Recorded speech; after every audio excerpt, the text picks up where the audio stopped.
के बारे में देखा।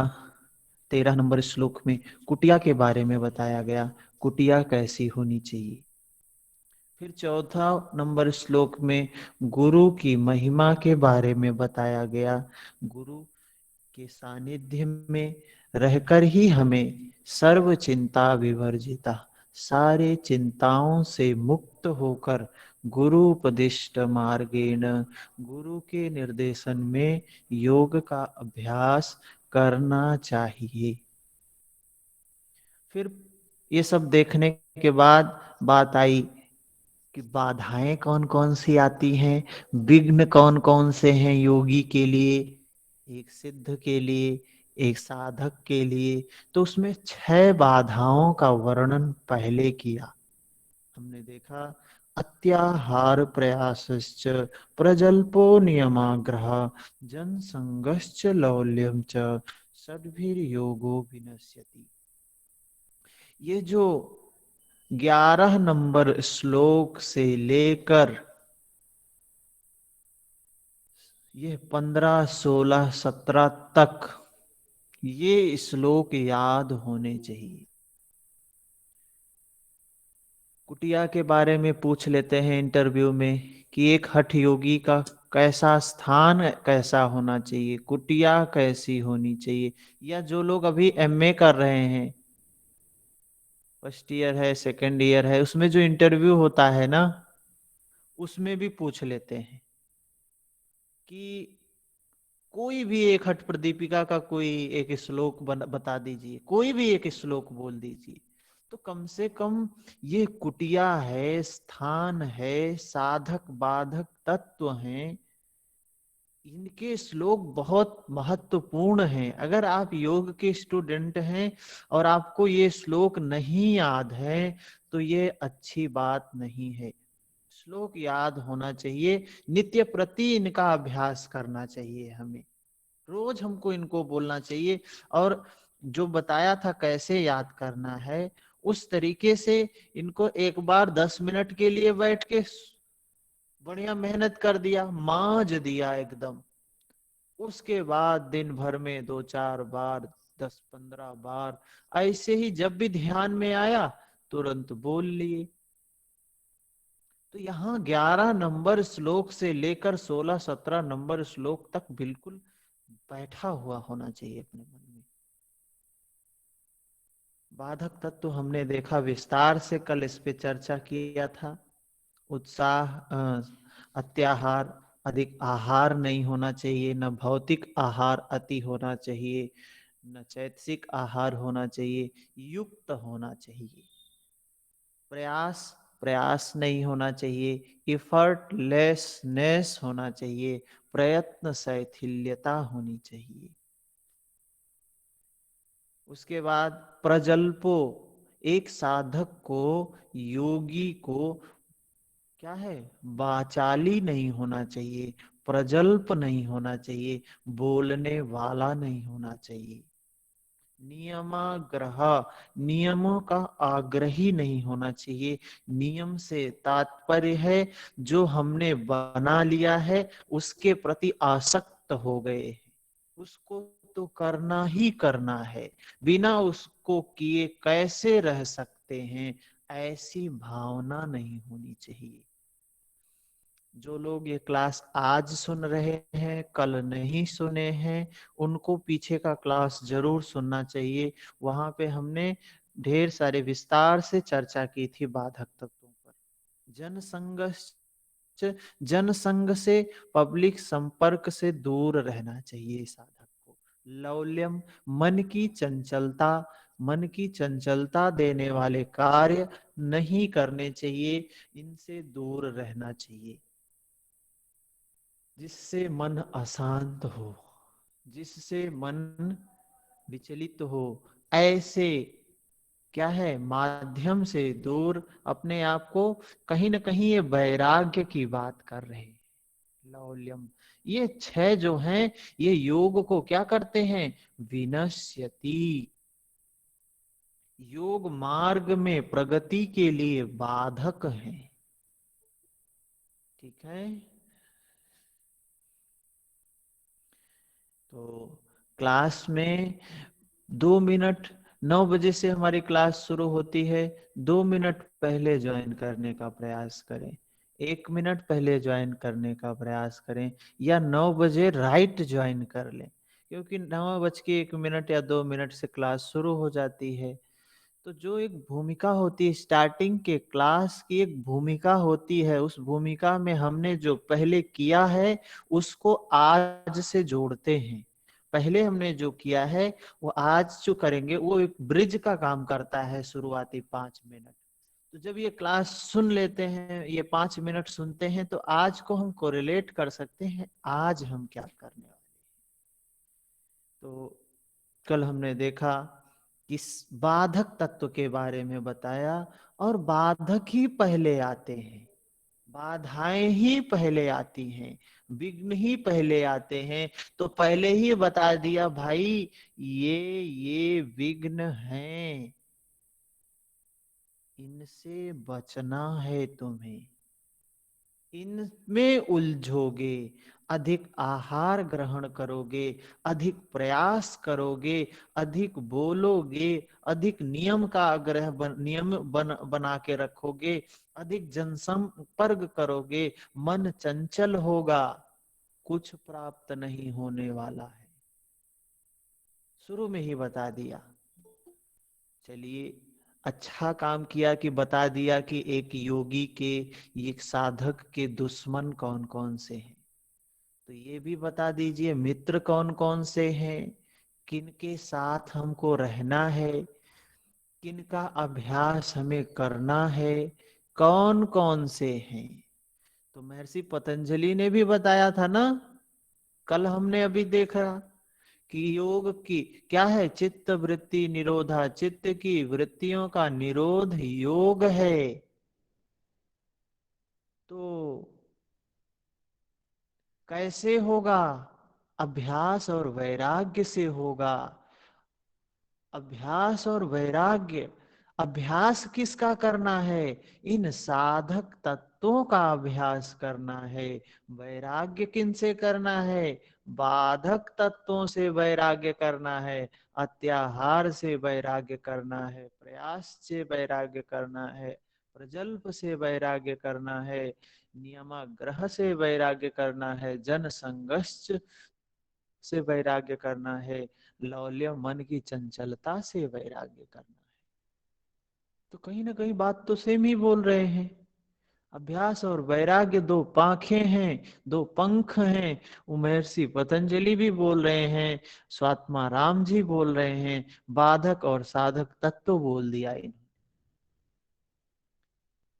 साधक तत्व कौन से हैं, उत्साहात साहसाद, धैर्यात् तत्वज्ञानात् निश्चयात्, जनसंग परित्याग षड्भिर्योगः प्रसिद्ध्यति। क्या बताया, 6 साधक तत्व हैं, 6 बाधक हैं, तो 6 साधक भी हैं। अब किसके बारे में बताते हैं, सिद्धि कारकों के बारे में कहते हैं। उत्साह, उत्साह क्या है, बहुत महत्वपूर्ण है उत्साह। अगर उत्साह नहीं है तो हम कुछ भी प्राप्त नहीं कर सकते हैं, विजय प्राप्त नहीं कर सकते हैं। उत्साह नहीं है तो क्या होगा, हीन भावना होगी। अरे मैं नहीं कर सकता हूँ, अरे ये जेआरएफ निकालना हमारे बस की बात नहीं है, ये तो बहुत सुपर इंटेलिजेंट लोग करते हैं, हमारे पास उतना दिमाग ही नहीं है। ये हीन भावना होती है, तो हम कुछ नहीं कर सकते हैं। कहीं सफलता प्राप्त करनी है तो पहली चीज क्या होना चाहिए, उत्साह होना चाहिए। क्या उत्साह होना चाहिए, ये जो हमारा चित्त है ना, जो विषयासक्त है, विषयों के पीछे पीछे भागता है, उसको मैं विषय विमुख कर ही लूंगा, कर ही लूंगा। मैं जेआरएफ प्राप्त कर ही लूंगा। कोई बड़ी चीज नहीं है। जिन्होंने प्राप्त किया है वो सब मनुष्य हैं, सभी साधारण व्यक्ति हैं। मैं भी प्राप्त कर ही लूंगा। ये भाव होना चाहिए। ये भाव ही हमें जो है वो प्राप्त करवाता है। तो बहुत बड़ा मित्र है ये उत्साह। अगर उत्साह नहीं है तो सफलता हमसे बहुत दूर चली जाती है। वो किसी भी फील्ड में हो, भौतिक जगत में हो या आध्यात्मिक जगत में हो, उत्साह नहीं है तो फिर विघ्न है, बाधा है।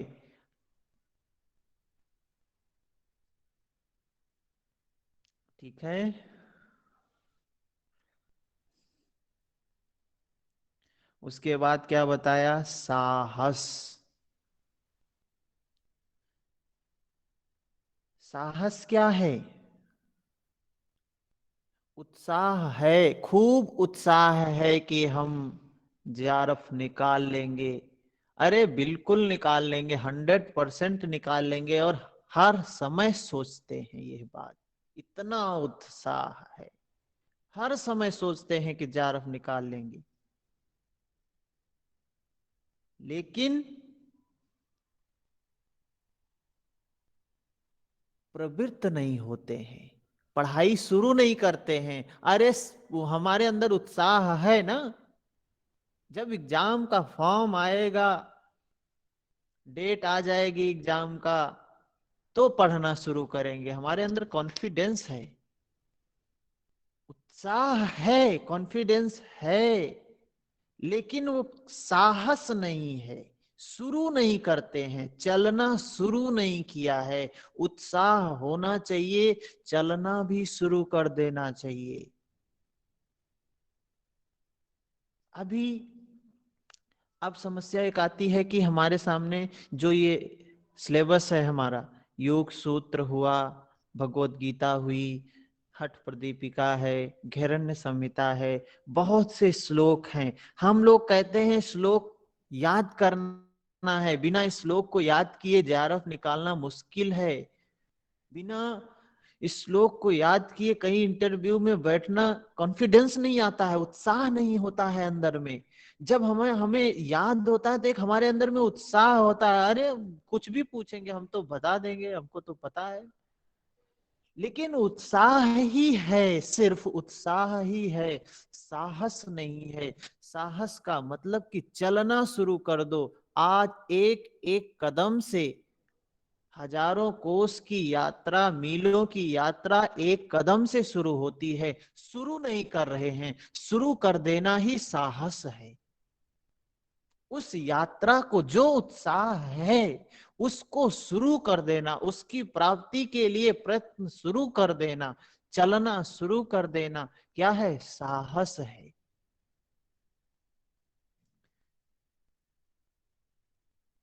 क्या? सिद्धि अथवा असिद्धि से प्रभावित हुए बिना तत्काल कार्य में जुट जाना। सफलता होगी या नहीं होगी इससे मतलब नहीं है, तुरंत कार्य में जुट जाना। हमें याद करना है ना, जेआरएफ निकालना है ना, तो योग सूत्र याद करना पड़ेगा, उसके सिवा कोई रास्ता ही नहीं है। कोई रास्ता नहीं है। सक्सेस का कोई शॉर्टकट नहीं होता है। कोई रास्ता नहीं है, एक ही रास्ता है, याद करना पड़ेगा। और याद करने के लिए उत्साह तो है, निकाल लेंगे, साहस शुरू कर दें, आज से शुरू कर दें। दूसरा ये जो साधक तत्व बताया, साहस, आज से ही शुरू कर दें याद करना। एक सूत्र याद करेंगे ना, 195 है, एक तो खत्म होगा, दो तो खत्म होगा। ऐसे जब ये साहस होगा हमारे अंदर में, तो हम चलना शुरू कर देते हैं। दूसरा साधक तत्व बताया महर्षि पतंजलि ने। ठीक है। फिर बात करते हैं धैर्य की। तीसरा साधक तत्व है धैर्य। धैर्य क्या है? महर्षि पतंजलि ने भी बताया है, अभ्यास की बात। अभ्यास कैसे करना है? सतु दीर्घ काल निरंतर ये सत्कारा सेवितो दृढ़ भूमि। दीर्घ काल तक निरंतर अभ्यास करना है, सत्कार पूर्वक अभ्यास करना है, अर्थात उत्साह के साथ में अभ्यास करना है। तो ये अभ्यास आजीवन अभ्यासरत रहने पर भी, दीर्घ काल तक अभ्यासरत रहने पर भी सिद्धि मिल पाएगी या नहीं मिल पाएगी, चिंता ना करना। क्या है? धैर्य है। बहुत से लोग सोचते हैं, इसी में अपने ही क्लास में बहुत से लोग ऐसे होंगे, अन्य अन्य फील्ड से आए हैं, वहां खूब मेहनत किए, खूब पढ़ाई किए, सफलता नहीं मिली तो छोड़ के दूसरे फील्ड में आ गए। यहाँ आके लगे हैं तो यहाँ नया पूरा फील्ड ही नया है, नया क्षेत्र है। यहाँ तो बाह्य जगत की कोई बात ही नहीं है, सब कुछ जो कुछ है अंतर जगत की। बहुत भाग्यशाली है अगर इस फील्ड में आ गए। कोई भाग्यशाली है जो धारा में बह रहा था और कहीं किसी भी माध्यम से किनारे लग गया, बहुत भाग्यशाली है। तो भाग्य की बात है कि इस धारा में, इस योग के किनारे लग गए आप। लेकिन अगर उसी तरीके से चाल है, चाल जैसे वहां थी वही चाल यहां भी है, परेशान वहां थे परेशान यहां भी है, तो क्या मतलब निकल गया फिर? यहां आए हैं तो इसका कुछ तात्पर्य होना चाहिए, कुछ मतलब होना चाहिए कि जीवन जीने की जो शैली थी उसमें परिवर्तन आना चाहिए। धैर्य का मतलब है कि जो कुछ हो उसको स्वीकार कर लेना। अपने प्रयत्न के बाद आपने जो कुछ दिया, आप उत्साह है, आपने साहस है, कार्य किया, जो कुछ भी प्राप्त हो उसको क्या है, ईश्वर का, प्रकृति की, नियति की इच्छा समझ के क्या करना, स्वीकार कर लेना कि हमें इतना ही महत्वपूर्ण है, हमारे लिए इतना ही है, इतना ही हमको जरूरत है। कहते हैं कि प्रकृति को सब पता होता है, किसको क्या चाहिए, कब चाहिए, कितना चाहिए, कैसे चाहिए, उसको सब पता होता है। आपकी जरूरतों का ख्याल उसको पूरा पूरा होता है। जैसे माँ बाप को बच्चों का ख्याल होता है कि बच्चों को क्या चाहिए, खाना चाहिए, पानी चाहिए, कपड़ा चाहिए, क्या चाहिए, कितना चाहिए, कब चाहिए, बच्चों को की चिंता जैसे माँ बाप को होती है, वैसे प्रकृति को हमारी चिंता होती है। लेकिन हम चाहते हैं प्रकृति हमारे अनुसार पूरा करे, हम जैसे चाहें प्रकृति हमारे अनुसार हमें दे। प्रकृति अपने अधीन अपने अनुसार सब कुछ करती है, हम उसको स्वीकार नहीं करते हैं, अपना उस पर थोपने का प्रयास करते हैं। तो क्या है, धैर्य होना चाहिए हमारे जीवन में। जो कुछ बड़ी से बड़ी विपत्ति आ जाए, बड़ी से बड़ी समस्या जीवन में आ जाए,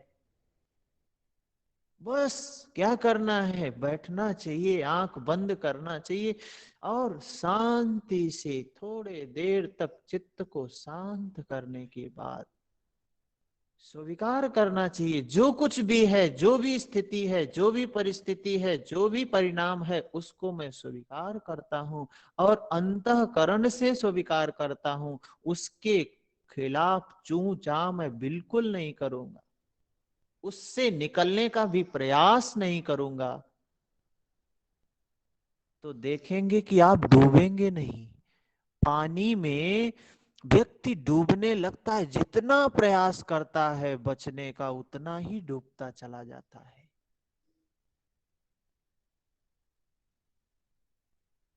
लेकिन जो तैरने वाला होता है वो तो नीचे जाता है और ऊपर आ जाता है, और ऊपर वहीं पे खड़ा रहता है, लेकिन डूबता नहीं है। जो तैरना नहीं जाता है, जानता है, वो सोचता होगा कैसे ये व्यक्ति पानी में खड़ा है। जिसने कभी पानी में पैर नहीं रखा है, वो व्यक्ति तो आश्चर्य से देखता होगा, अरे ये पानी में खड़ा है, हिल भी नहीं रहा है। तो योग भी जीवन जीने की कला है। जैसे पानी में तैरने की कला है, वैसे योग जीवन को जीने की कला है। अगर समाज में रहना है तो जीवन जीने की कला भी आनी चाहिए। पानी में रहना है तो तैरना आना चाहिए। सिर्फ फिलॉसफी की बातें अभी भौतिक समाज में हमारे जो शिक्षा एजुकेशन जो सिस्टम है, उसमें क्या चल रहा है? सिर्फ कोरी किताब की ज्ञान चल रही है, फिलॉसफी की बातें चल रही हैं। सच्चाई से, अनुभूति से, परिवर्तन से कोसों दूर की बातें हैं। बड़ी बड़ी बातें तो करते हैं, लेकिन जी तैरना नहीं आता है। समुद्र की बातें करते हैं, समुद्र के विज्ञान की बातें करते हैं, सारी बातें करते हैं, लेकिन पानी में तैरना नहीं आता है। और पार तो वही होगा जिसको तैरना आएगा। तो क्या होना चाहिए? धैर्य होना चाहिए। बहुत बड़ा मित्र है धैर्य। उत्साह, साहस, धैर्य, ये तीन मित्र बताए। उसके बाद बताते हैं चौथा मित्र। चौथा मित्र क्या है? किसी का प्रश्न है इन तीनों में?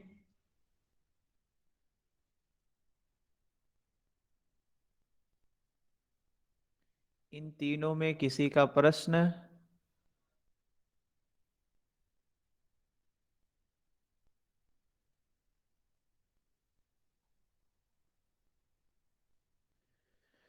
आगे बढ़े। हाँ जी गुरु जी, आगे बढ़ते हैं। जी सर। तो इसके बाद क्या बताते हैं? यथार्थ ज्ञान। चौथा मित्र है। उत्साह होना चाहिए, साहस होना चाहिए, धैर्य होना चाहिए।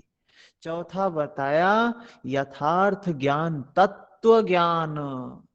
तत्व ज्ञान, यथार्थ ज्ञान होना चाहिए, मतलब सत्य का ज्ञान होना चाहिए।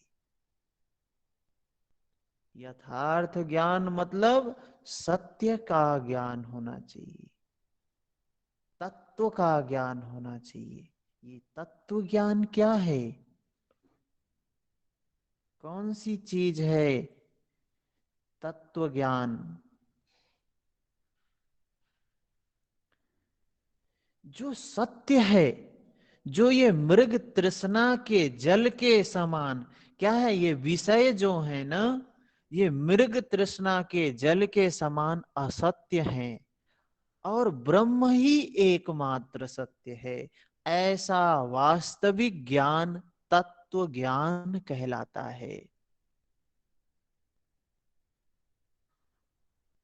अब क्या बात है? अभी तो कहेंगे ये ब्रह्म क्या है, कौन सा सत्य है, कौन सा ज्ञान है?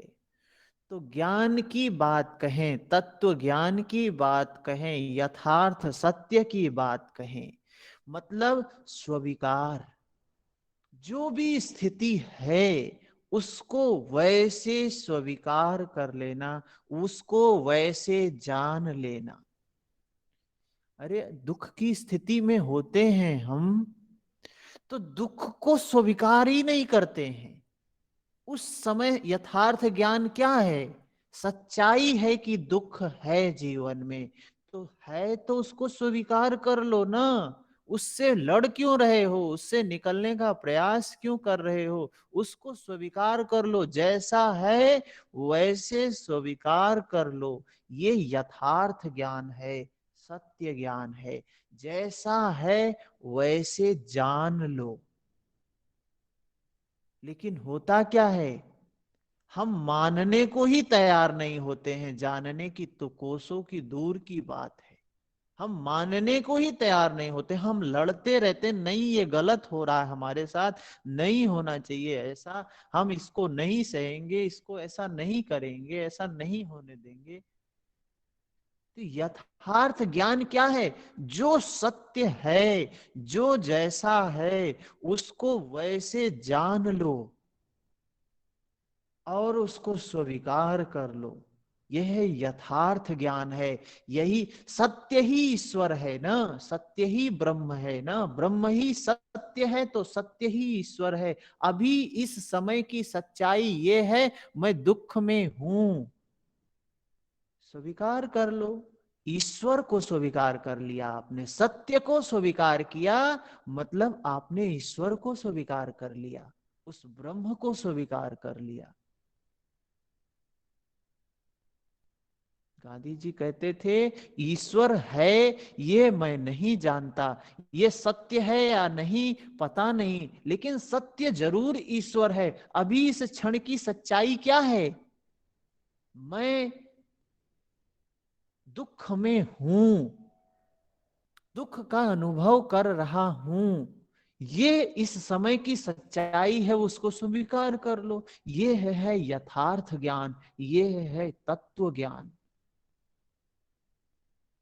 ठीक है, स्वीकार कर लोगे तो युद्ध नहीं करना पड़ेगा, युद्ध से बच जाओगे फिर।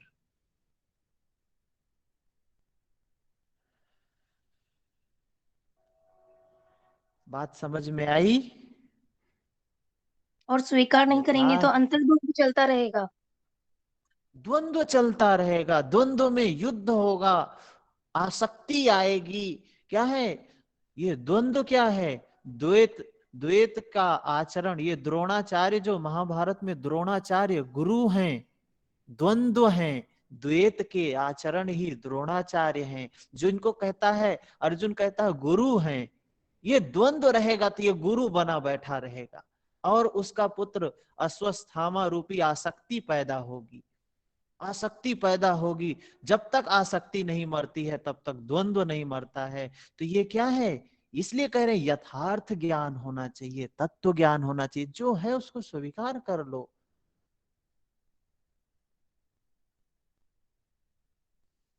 ठीक है, इसके बाद पांचवी बात बताते हैं। पांचवा मित्र है एक साधना का, साधक का पांचवा मित्र है संकल्प। संकल्प होना चाहिए। क्या है संकल्प?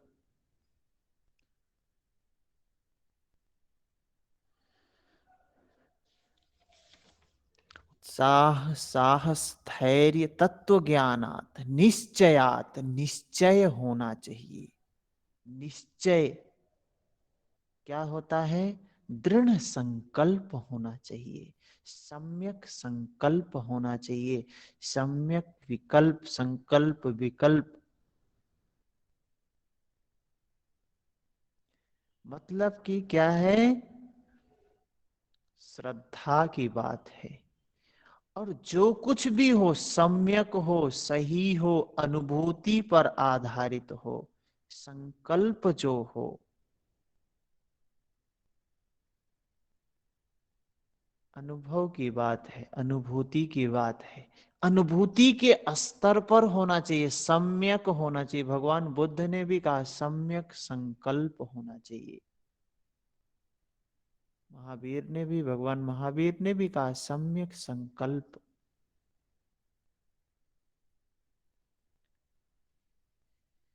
जो तत्व ज्ञान है, जो तत्व है, और वास्तविक का तत्व क्या है? अनित्य, सब कुछ अनित्य है।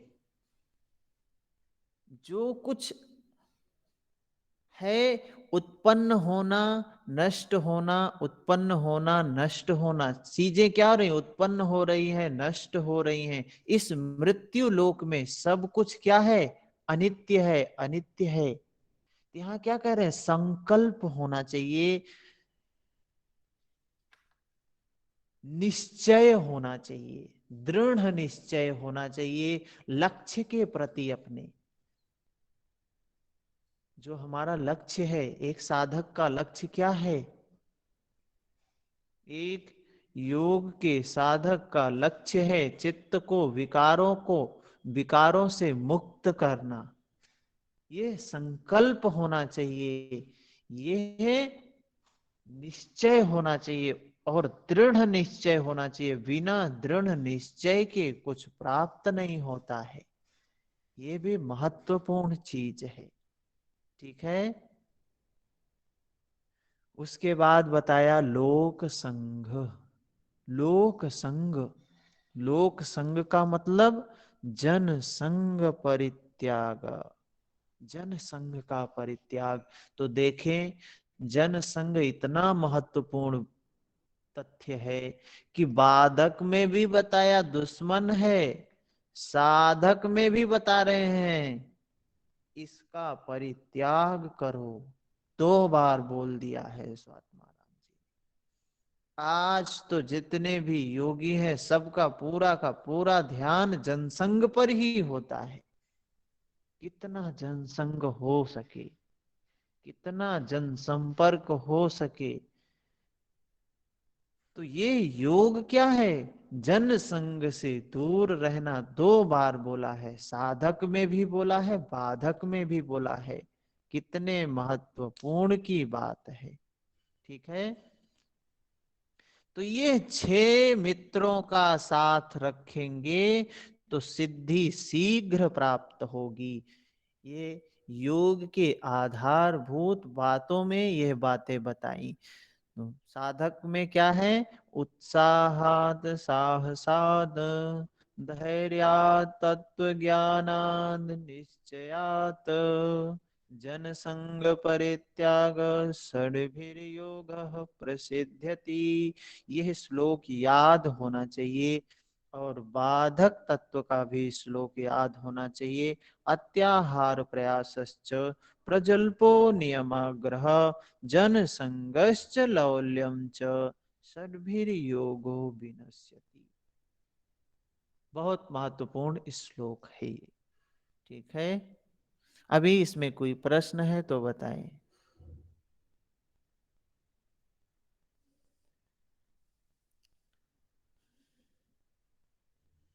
इनमें कोई प्रश्न है तो बताएं।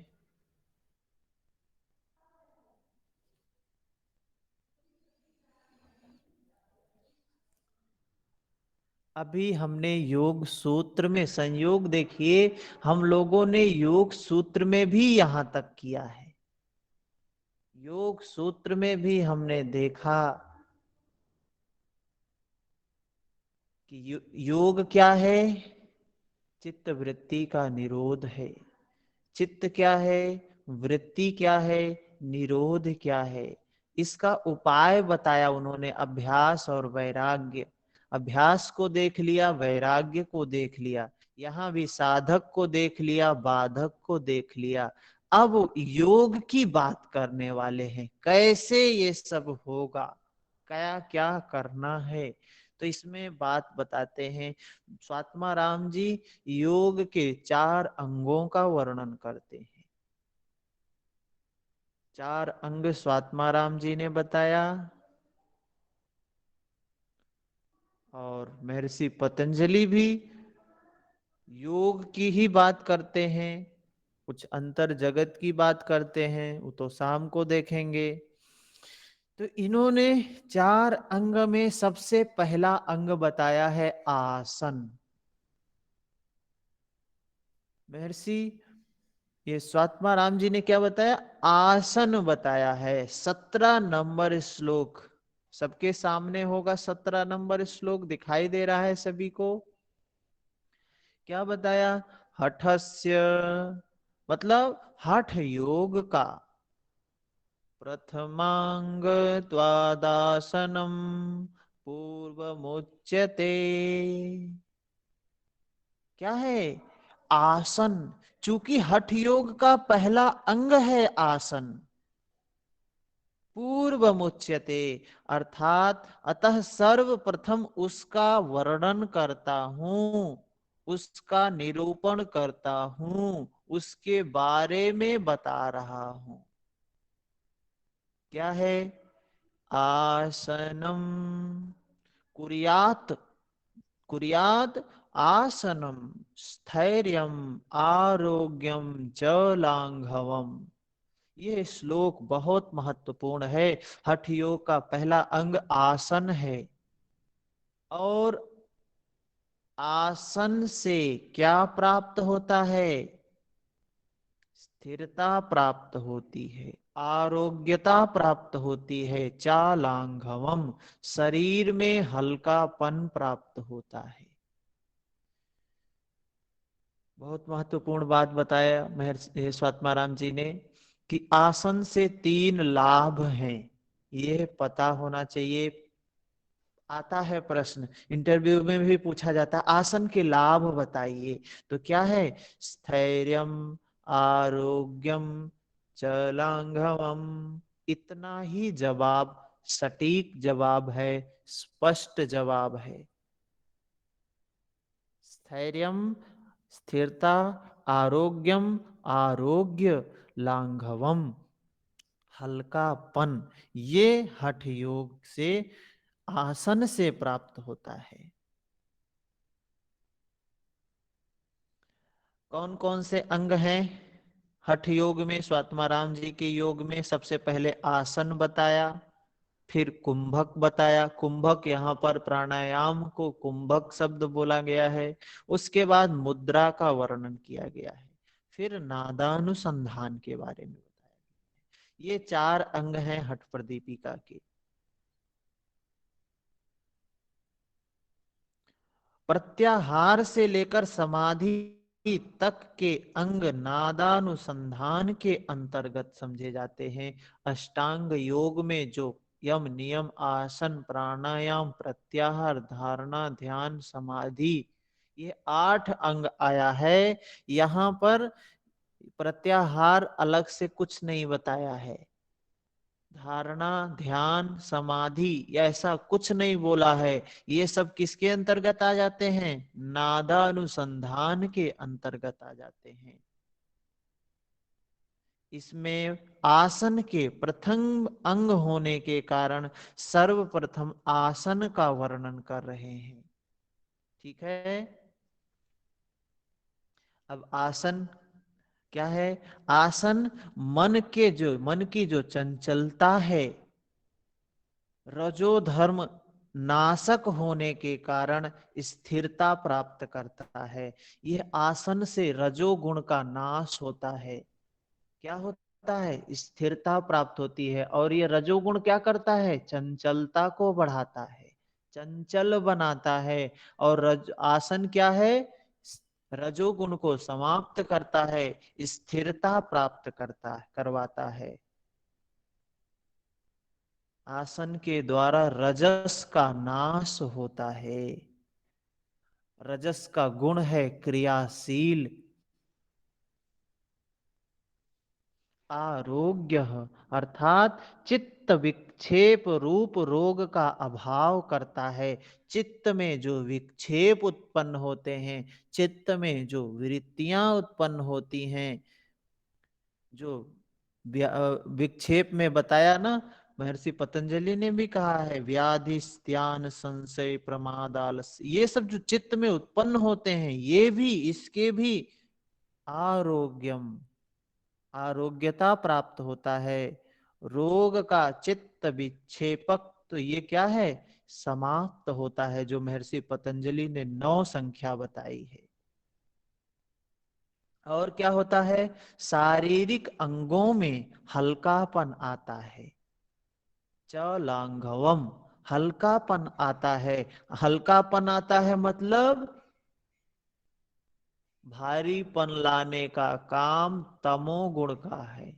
भारीपन कौन सा गुण समाप्त करता है, बढ़ाता है? तमोगुण। तो ये तमस के धर्म रूप भारीपन के नाशक के रूप में भी कहा गया है इसको।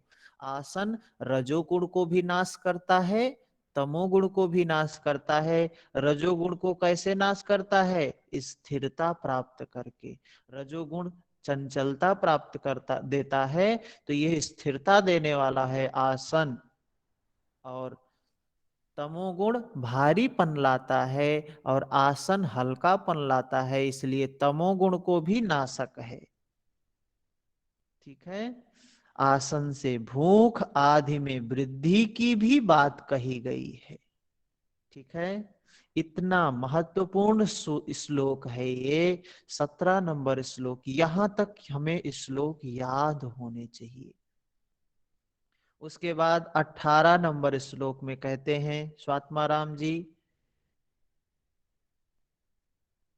वो जिन ऋषियों के द्वारा, जिन योगियों के द्वारा, क्या है, वशिष्ठ, क्या है, वशिष्ठ आदि, वशिष्ठादेश मुनि भीमसेन्द्र योगी भी, क्या है, वशिष्ठ आदि मुनियों तथा मत्स्येंद्र आदि, वशिष्ठ आदि मुनियों तथा मत्स्येंद्र आदि योगियों से स्वीकृत, क्या है, कुछ आसनों का निरूपण मैं यहाँ करता हूँ। तो आसन का वर्णन मैं कर रहा हूँ जिन पर किसके प्रमाण पत्र हैं, जिसमें वशिष्ठ मुनि के प्रमाण पत्र हैं और मत्स्येंद्र आदि नाथ संप्रदाय के योगियों के प्रमाण पत्र हैं। उन्हीं आसनों का मैं निरूपण करता हूं। तो कौन कितने आसन बताए स्वात्मा राम जी ने? स्वात्मा राम जी ने 15 आसन का वर्णन किया है। हट प्रदीपिका में आसन कितना है? 15 आसन है। ये 15 आसन याद है तो बहुत बड़ी बात है, लेकिन याद होना भी चाहिए। कुछ भी नहीं छोड़ना है, हमें सब कुछ याद करना है। तो ये श्लोक नहीं याद है तो भी चलेगा, श्लोक नहीं याद है तो भी चलेगा, लेकिन एक या दो श्लोक तो याद ही होना चाहिए। जैसे पहला श्लोक है स्वस्तिक आसन का। स्वस्तिक आसन सबसे पहला आसन बताया गया। स्वस्तिक आसन पहला आसन स्वस्तिक आसन क्यों बताया गया? तो उसका कोई ना कोई कारण होगा। स्वस्तिक जो होता है ये क्या है? शुभ का प्रतीक है। स्वस्तिक आसन क्या है? सरल होने के कारण भी इसको बताया गया कि सरल है, इसमें क्या करना है भाई, ध्यानात्मक आसन है, कुछ करना थोड़ी ना होता है। तो ये सरल होने के कारण भी सर्वप्रथम बताया गया। और स्वस्तिक कहते हैं ना कि कोई भी काम हम शुरू करते हैं तो शुभ से शुरू करते हैं, तो स्वस्तिक हम लोगों के यहाँ मांगलिक कार्यों में शुभ स्वस्तिक चिन्ह बनाया जाता है। तो यहाँ स्वस्तिक आसन का वर्णन पहले किया गया। श्लोक में क्या बोला? जानुर और अंतरे सम्यक कृत्वा पादतले उभे ऋजुकायः समासीनः स्वस्तिकं तत्प्रछच्छते। क्या है? सरल होने के कारण सर्वप्रथम स्वस्तिक आसन का वर्णन करते हुए कहते हैं कैसे करना है इसको। ये श्लोक में आया है जानुर। जानुर मतलब क्या होता है? ये जंघा प्रदेश की बात करते हैं कि ये दोनों जो ये है, नीचे जंघा से थोड़ा सा दोनों के बीच में तलवों को रखना है, और कमर गर्दन बिल्कुल सीधा होना, जंघा एवं उरु के मध्य में दोनों पांवों के तलवों को स्थापित करके सीधे बैठ जाने की स्थिति को योगियों के द्वारा स्वस्तिक आसन कहा गया है। ठीक है। तो ये पहला आसन है स्वस्तिक आसन। कोई लाभ तो नहीं बताया गया इसका, लेकिन बस ये सरल है, ध्यानात्मक आसन है। और कैसे करना है? दोनों पैर के तलवों को, दोनों पैर के पंजों को, दाएं पैर के पंजे को किसमें रखना है? बाएं जंघा के बीच में, और बाएं पैर के दाहिने के बीच में। इसको रख के दोनों घुटने जमीन से स्पर्श करते हुए कमर गर्दन बिल्कुल सीधा होते हुए स्वस्तिक आसन का अभ्यास करना है। तो आसन क्यों बताया पहले? भाई साधना की बात बता रहे हैं ना। लक्ष्य क्या है? राजयोग की प्राप्ति। राजयोग क्या है? चित्त वृत्ति निरोध की अवस्था। चित्त वृत्ति निरोध की अवस्था राजयोग है। विचार शून्य अवस्था राजयोग है। तो कैसे होगा? उसके लिए शरीर को स्थिर करना पड़ेगा। चित्त को हमको स्थिर, हमारा टारगेट है चित्त को स्थिर करना, तो सबसे पहले शरीर को स्थिर रखना पड़ेगा ना। तो शरीर को स्थिर रखने के लिए पहले ध्यानात्मक आसन में बैठना होगा। भगवत गीता में भी यह स्थिति बताई गई है, कैसे बैठना है। ध्यान में बैठने की विधि भगवत गीता में भी बताई गई है। आसन करने की विधि भगवत गीता में भी बताई गई है। लेकिन वहां सिर्फ यही बताया है, कमर गर्दन बिल्कुल सीधा रखते हुए किसी भी आसन में सुख पूर्वक बैठे, कमर गर्दन सीधा रखते हुए नासाग्र दृष्टि रखते हुए, ये बातें वहां भी बताई गई है। तो आसन इसीलिए महत्वपूर्ण है क्योंकि हम आगे चित्त पर काम करने वाले हैं। तो आसन की बात करते हैं, शरीर को स्थिर करना पड़ेगा। शरीर में जब स्थिरता आएगी तो हम आगे साधना का काम कर सकेंगे। ठीक है। ये जो भी क्लास है अभी ग्रुप पर शेयर हुआ है, सभी लोग इसको और भी यूट्यूब से शेयर कर सकते हैं। जिसको भी भेजना चाहते हैं वहां से लिंक भेज सकते हैं, ताकि वो लोग भी क्लास को देखें।